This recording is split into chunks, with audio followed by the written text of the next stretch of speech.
પ્રાંતિજ પાલિકા તંત્ર અને વીજ તંત્રની બેદરકારીને કારણે 2 ગાયો મોતના મુખમાં ધકેલાઈ.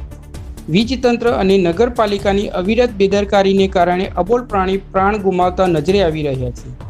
ગઈકાલે રાત્રે વરસેલા વરસાદથી વીજ કરંટ લાગતા 2 અબોલ પ્રાણી અકાળે મૃત્યુ પામ્યા. આ બેદરકારી કોની? આના પાછળ જવાબદાર કોણ? વીજ તંત્ર કે નગરપાલિકા? અબોલ પ્રાણીના જીવનનું મૂલ્ય નથી, માત્ર મનુષ્ય જીવનનું જ મૂલ્ય છે એમ સાબિત કરવા માગે છે આ બંને તંત્ર. કરંટથી તંત્રના કોઈ કર્મચારીએ પ્રાણ ગુમાવ્યા હોત તો કેટલો મોટો હોબાળો થતો.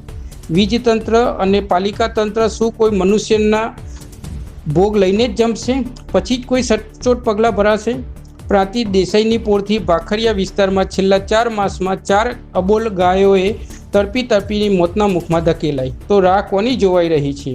આ બંને તંત્રને ગરબા ગાવામાંથી નવરાશ ક્યારે મળશે તે જોવું રહ્યું.